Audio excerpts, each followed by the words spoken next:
This vibe could become a fire. Hello there. Welcome to March 586. It's October. We're deep into fall and we are approaching winter faster than any of us are prepared for. I have just moved back to LA after 6 months of quarantining with family at home. So the weather's not necessarily getting colder here, except for kind of in the mornings, but there's still something that happens here where it does get festive, and the need for the cold weather things is still there. As much as I do love fall, I'm always secretly just creeping towards winter. So today I thought I would let you know some of the cold weather queer books I've been reading this year and some of my favorite recommendations.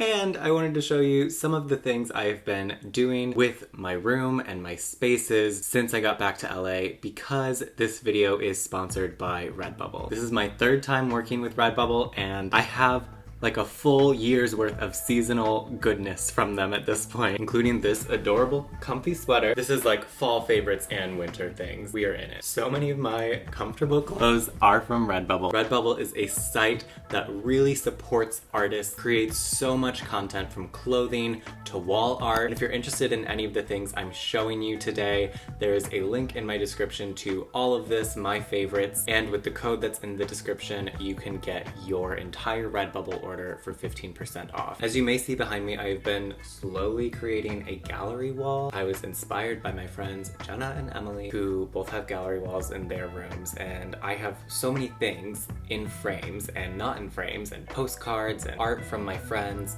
photography, that I want to be able to share and display. And so I've been sort of creating a puzzle for myself on my wall, including this gorgeous art print from Redbubble of Ireland. This art print that I found on the Black Artists category. And also this one, I actually forget which way it goes, but this will be somewhere on my wall very soon. But for example, on Redbubble, you could get this art on a t-shirt, on a coffee cup, on a journal. One of my favorite photos that I found on Redbubble, I ended up getting on a journal because mine has been running out of pages. And so I did get this as a journal. This is New York black and white photography. Also, I know that all of you are wearing masks all the time because that's what we should be doing when we go in public. And so you can get many, many masks on Redbubble now too. I got this one that says resist, and it's my favorite mask of my collection now. If all of this does not inspire you to check out Redbubble, I highly encourage you to visit their site. I've added even more favorites to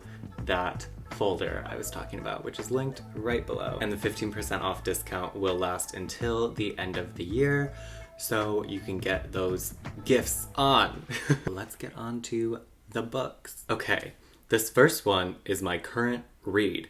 And it came out of nowhere for me, even though I know it was highly, highly anticipated for everyone else. But I am very happy to tell you that I've been reading The Invisible Life of Addie LaRue by V.E. Schwab. I'm 60 pages in. By the time I post this, I'll be probably almost done. But this, believe it or not, is my first V.E. Schwab book ever. The main characters are bisexual, and also just the theme of it, where I am now, of wanting to escape life, the conflict of what everyone else is expecting of you, and time, and having time to yourself. It's a big theme in Addie LaRue just from the get-go. Feels pretty queer to me across the board. And I also am just falling in love with V.E. Schwab's writing style. It's stunning. I love curling up with this and a blanket and this cup every night, and some candles that have not yet burned my rainbow flag. If you've read this already, no spoilers please, but if you haven't,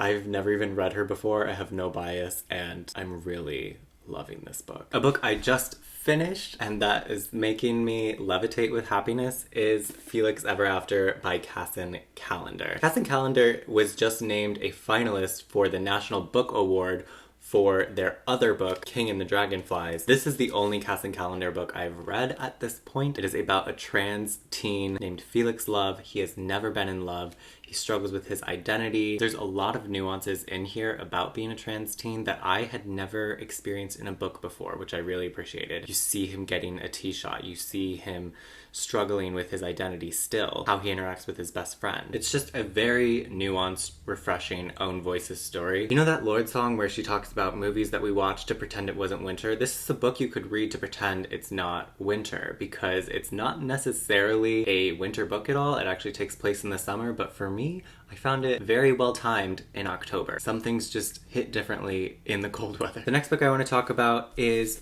Two Boys Kissing by David Levithan.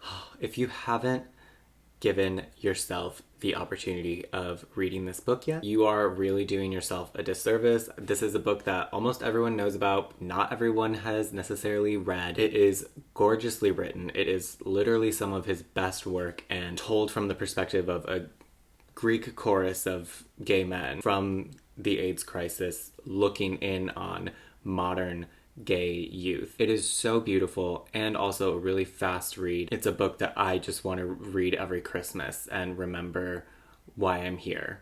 You know, it's just like one of those stories for me. On a similar note, I have to highlight what I think is Adam Silvera's most underrated book, my favorite of his, and a total cold weather read, History's All You Left Me. This is on the sadder side for sure of his already pretty sad body of work. I have so much love for this book, and I am planning on doing a reread of it pretty soon. All of his other books have been getting film and TV attention except for this one, and I'm like, good, keep your hands off of it. This story means so much to me. The story is very intense. It flips between two storylines, one told in second person where Griffin is writing to his dead boyfriend, and then the other storyline is their love story. And it's just so beautiful how it ties together so purposefully. Next up, I have to tell you about Let's Talk About Love by Claire Kahn, another highly underrated book. This book has ace representation. Claire Kahn is such a lovely person and an amazing writer. This is one of those books that we read to pretend it isn't winter, because it's so feel good but so poignant too. I can't say enough about Claire Kahn. And I would also recommend this audiobook. It is just gorgeously narrated and funny, and just kind of an upbeat book that is good in the summer, hits different in the winter. Back to the sadder side of the spectrum, one of my go-tos in this category is still We Are Okay by Nina LaCour. This book takes place in that period of time after a winter break, or at the end of it in college. A very winter, lonely book that only Nina LaCour could have written. If you're the kind of person who can read a book in one sitting, this is one of those books. It is highly queer in themes and writing, just has a very special place in my heart. I read it my freshman year of college, so it's one of those where I look back on this book and see a time in my life.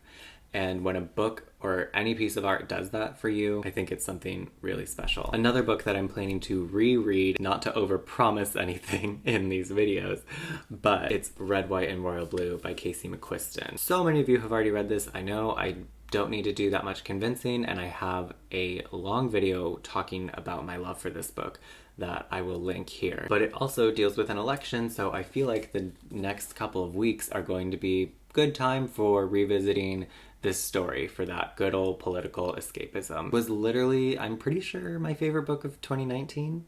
Pretty sure. The final book I have to recommend for you is The Reign of the Kingfisher by T.J. Martinson. This is a Chicago story, so it definitely has a special place in my heart. The author made some noise in Illinois because he was fired for having queer characters featured in this book, among other some explicit things happened, but it was just such a bullshit situation, and the book is fantastic. It's a mystery, very Chicago, awesome characters, and one of them is queer. High stakes, fast-paced, and I love this book. So if your taste leans more in that direction, I definitely recommend The Reign of the Kingfisher. And the Chicago skyline is on the cover, and I don't know, just any book about Chicago in that way has me sold. I can't wait to read The Great Believers. So those are some of my favorite cold weather queer books. If you like any of those books, please let me know. Thank you so much for watching. My name is Tiernan. I will talk to you guys very soon. Have a good one. Goodbye.